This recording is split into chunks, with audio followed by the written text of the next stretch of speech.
Yeah, I'll react to that, sure. Howdy, guys.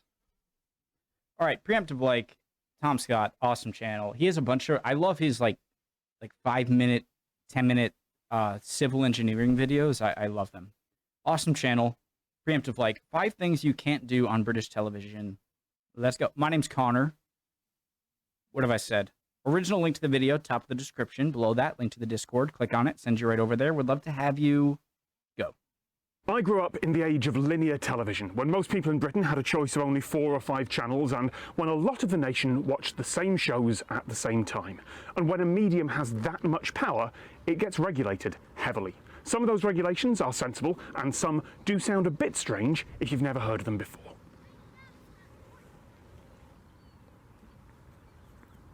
But sometimes happen anyway. I'm not including things that break other laws or anything vague like cause offence that's true basically everywhere, just with a different definition of what offence means. These are things that you can publish on YouTube, that you might well be able to broadcast in other countries in the world, but that you cannot do on British television.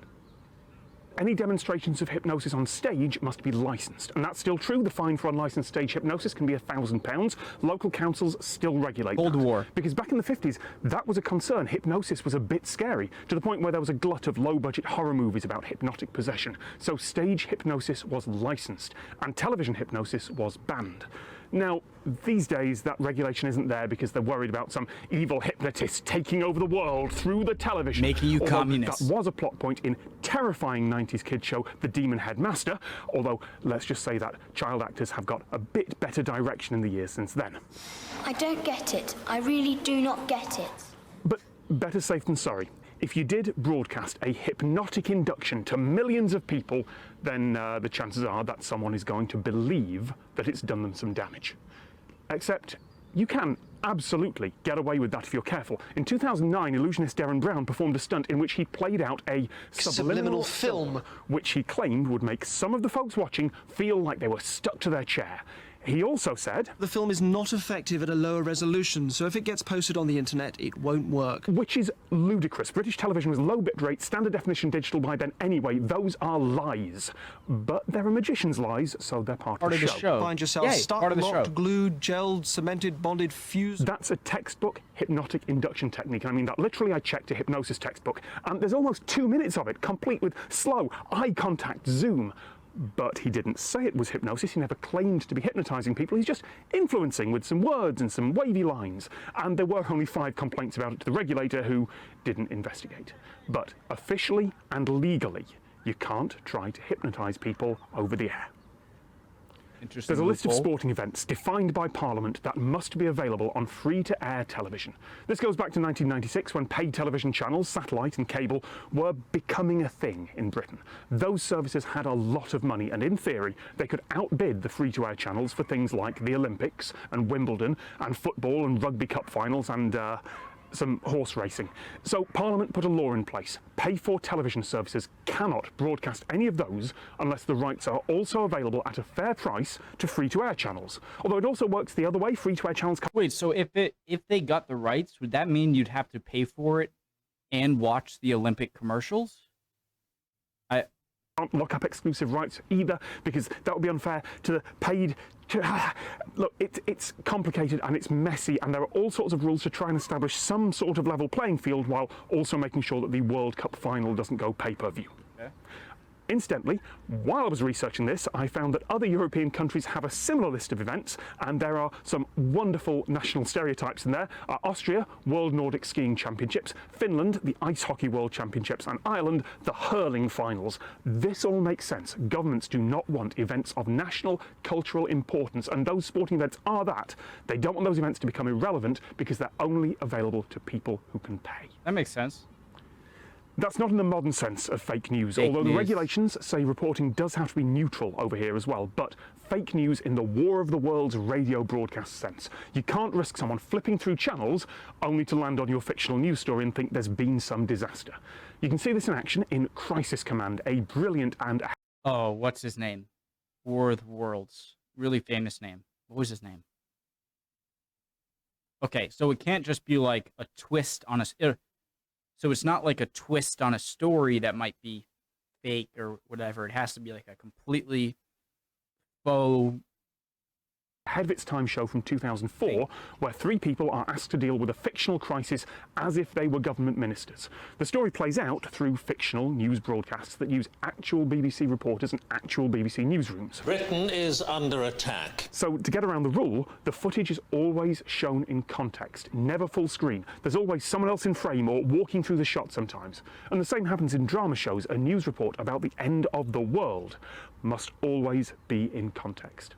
Now, as far as I can tell, no one's tried to get around this lately. The last time I know of, or at least the last time that something sort of like this happened, was the now legendary Ghost Watch on Halloween night. What are they playing in the back there? I keep getting distracted. Badminton, but on the 1992. ground? It pretended to be a live ghost investigation hosted by genuine, real-life trusted presenters, and of course, it goes wrong.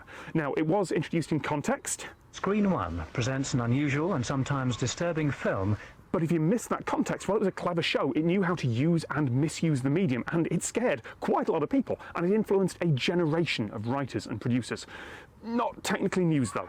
Given the tabloid fury afterwards, no one's made anything similar since, although after nearly 30 years, we are probably about due for someone to try it. There are exemptions for channels with low budgets and small audience shares, and for broadcasters who are just starting out, but even from day one, as an absolute minimum, 10% of a channel's output has to have subtitles as an option. So, like, deaf Once the people? channel's established, that goes up to 80%, plus 10% has to have optional audio description, 5% must have sign language, even if that's just added on a late-night repeat. Accessibility should be a right and a legal duty, and occasionally channels do get called out for forgetting that. Controversial opinion, this should be true for YouTube as well. Not for small channels just starting out, but I do think that if you have the sort of YouTube channel that spends, let's say, a decent amount of money or a decent amount of time on it, it's like $2 a minute maximum, or just a little bit of your time. Tom was eventually convinced to write out his advice on subtitles and to put a link in the description. But in summary, please include subtitles wherever possible. Oh, look at me, I bought a Lamborghini. Buy some damn subtitles. Also, I want I to could see do a the whole whole video thing. on advertising law and product placement titles. Also, I could do a whole video on advertising law and product placement. I still intend to at some point. I've been promising it for ages, but I do want to highlight just one specific rule. 12 minutes per hour. The maximum amount of commercials allowed on all British channels.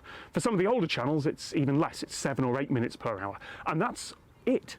There are a few other rules about how far apart commercial breaks can be from each other and how long they can be, and occasional small loopholes for odd circumstances, but the big number is 12 minutes per hour maximum. And that's not some rolling average total, that's per hour on the clock. Which means that channels will juggle their schedule by a couple of minutes to fit things in. If there's a less popular show right before a primetime ratings grabber, that less popular show might have no adverts in the middle at all. Sure, they might still take a break, show a couple of trailers for their own channel that don't count towards that big time on the clock, but the schedulers will make sure that there's as much advertising as possible just before the top of the hour, just before the big show, and then just after the top of the next hour. There is an art to fitting all that in. And out of all these rules, this is the one thing that you cannot get away with. The regulator checks, they will notice, and many channels have been pulled up on it. But there was one thing that I did notice while I was researching this. There is one other line in those rules which says that commercial breaks must be taken in a way that doesn't disrupt the flow of the programme. It explicitly rules out that Who Wants to Be a Millionaire trick where someone has just chosen their answer and it's all dramatic and the host says, "Time for a break." Like, it's really clear that's not allowed. There's no other way to read that sentence, but the show's hosts have been doing that for 20 years now and they've never been called on it. There are some rules, apparently, where entertainment can come first. Same with like Deal or No Deal. It's like, all right, open the case after this break. And it's annoying. But I feel like with the last one, if you just get rid of that last rule about having like, you can only have so much, 1/5 of the program to be commercials at max. I mean, why not let them just have as many commercials as they want, because that will make people want to turn out. Like, isn't there, without the law, going to be some kind of level of commercials that just through kind of capitalistic ways is going to see, okay, this is the amount of commercials where we get the most money from advertisement while retaining the most viewership. Because if they go too much, they're going to lose viewers. Too little, they can afford to put more ads in there and get more money. And so I feel like that's like a self-fixing problem, but I don't know. A cool video as always from Tom Scott. Great video. Hope you're all doing well. See you guys next time. Chin up if you're not. Don't worry. You'll be good soon. Bye, guys.